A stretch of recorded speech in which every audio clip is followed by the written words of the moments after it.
ఈ రోజు మన వీడియోలో మరికొన్ని రేషియోస్ అండ్ ప్రపోర్షన్స్ మీద ప్రాబ్లమ్స్ అనేవి డిస్కస్ చేసుకుందాము. ఆల్రెడీ మన ఛానల్లో రేషియోస్ అండ్ ప్రపోర్షన్స్ మీద బేసిక్ కాన్సెప్ట్స్, బేసిక్ లెవెల్ నుంచి అడ్వాన్స్ లెవెల్ ప్రాబ్లమ్స్ వరకు కూడా కొన్ని డిస్కస్ చేశాము. అవన్నీ రేషియోస్ అండ్ ప్రపోర్షన్స్ అనే ప్లేలిస్ట్లో ఉన్నాయి, వెళ్ళి ఒకసారి వాచ్ చేయండి. అలాగే మన ఛానల్లో యావరేజెస్, సింప్లిఫికేషన్, డివిజిబిలిటీ రూల్స్ గురించి కూడా కొన్ని ప్రాబ్లమ్స్, బేసిక్ కాన్సెప్ట్స్ అనేవి క్లియర్గా డిస్కస్ చేయడం జరిగింది. అవన్నీ ప్రతి ఒక్క స్టూడెంట్కి ఈజీ వేలో అర్థమయ్యే విధంగా డిస్కస్ చేశాను. సో వెళ్ళి ఆ ప్లేలిస్ట్లు అన్నీ కూడా ఒకసారి వాచ్ చేయండి. మీ అందరికీ చాలా బాగా యూజ్ అవుతుంది. ఈవెన్ కాంపిటేటివ్ ఎగ్జామ్స్కి ప్రిపేర్ అయ్యే వాళ్ళకి కూడా చాలా బాగా యూజ్ అవుతుంది. ప్రతి ప్రాబ్లమ్ ఎక్స్ప్లెయిన్ చేశాను అనమాట. సో అలాగే మన ఛానల్ మీ అందరికీ యూస్ఫుల్ అవుతుంది అనుకుంటే మీ ఫ్రెండ్స్ అండ్ ఫ్యామిలీస్ అందరికీ షేర్ చేయండి. అలాగే ఒక మంచి లైక్ చేసి మన ఛానల్ని సబ్స్క్రైబ్ చేసుకొని బెల్ బటన్ అనేది ఆన్ చేసుకొని పెట్టుకోండి. సో నేను ఎప్పుడు వీడియో పెట్టినా మీ వరకు నోటిఫికేషన్ వస్తూ ఉంటుందన్నమాట. సో ఈరోజు మన ఫస్ట్ ప్రాబ్లంలోకి వెళ్ళిపోతే, Rizwan has a box in which he kept red and blue marbles.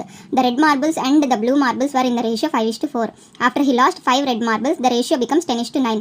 How many marbles does he have now అన్నాడు అనమాట. సో ఇక్కడ చూసుకున్నట్లయితే ఒక అబ్బాయి, రిజ్వాన్ అనే అబ్బాయి, రెడ్ మార్బుల్స్, బ్లూ మార్బుల్స్ ఉన్నాయంట అబ్బాయి దగ్గర. ఎన్ని అనేది క్లారిటీగా చెప్పలేదు, కాకపోతే రేషియో ఇచ్చాడు 5:4 అని. అంటే రెడ్ మార్బుల్స్ 5x అనుకుంటే బ్లూ మార్బుల్స్ 4x ఉంటాయి. అయితే after he lost 5 red marbles the ratio becomes 10:9 అన్నాడు అనమాట. అంటే ఈ రెడ్ మార్బుల్స్లో 5 పోగొట్టుకున్నాడు అన్నాడు.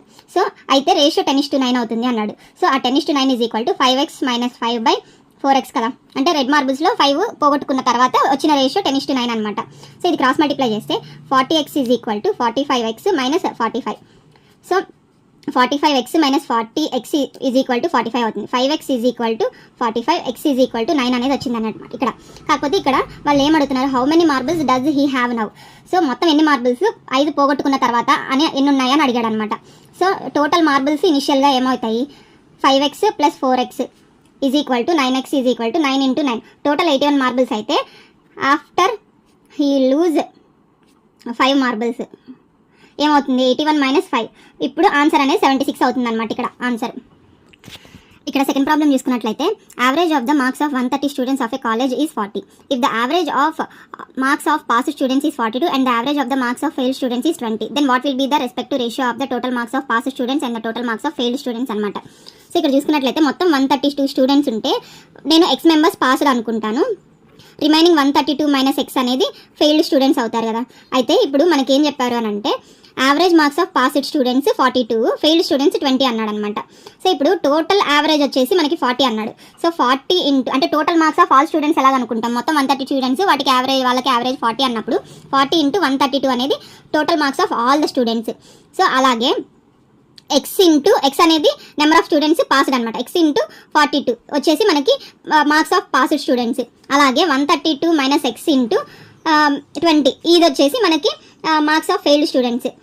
ఇది మనం దీన్ని సాల్వ్ చేస్తే మనకి ఏమొస్తుంది, 5280 is equal to 42x + 2640. 132 × 20 2640 - 20x అనమాట.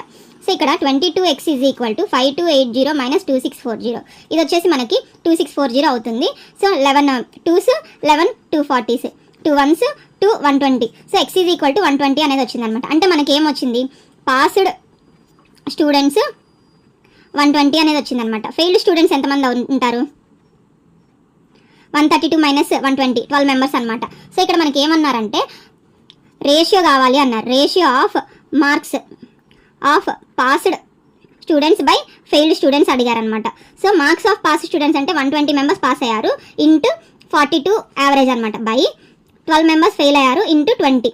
సో ఇక్కడ 2 cancel, 12 cancel, 2 1s 2 21s. So 21/1 అనేది రేషియో అనమాట. సో 21/1 అనేది ratio of pass students, marks of pass students by failed students వస్తుంది అనమాట ఇక్కడ ఆన్సర్. సో ఇక్కడ థర్డ్ క్వశ్చన్ చూసుకున్నట్లయితే, the railway fares of air condition sleeper and ordinary sleeper class are in the ratio 4:1.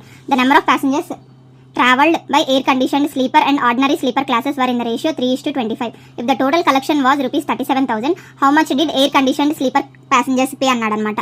So ఇక్కడ చూసుకున్నట్లయితే railway passengers, air condition AC passengers, ordinary sleeper class ప్యాసింజర్స్కి fares అంటే రేట్లు ratio and number of passengers travelled ratio ఇచ్చారనమాట. అయితే మనకి ఇక్కడ total collection ఏమవుతుంది, కలెక్షన్ రేషియో కనుక్కుందాం.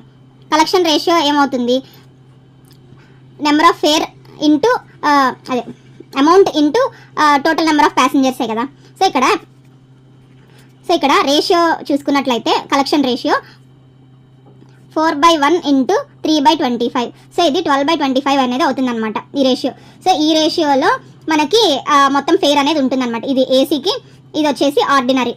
సో ఇక్కడ చూసుకున్నట్లయితే మనం ఇది AC passengers 12 lakhs rupees pay చేశారనుకుంటే ordinary passengers 25 rupees 25 lakhs rupees pay చేశారనమాట. సో ఈ టోటల్ అమౌంట్ అనేది మనకి ఏం తెలుసు 37,000 అని ఇచ్చారు.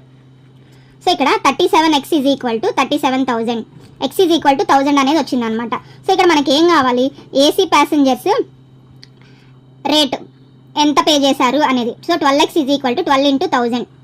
సో ఆన్సర్ 12,000 అవుతుంది అనమాట ఇక్కడ.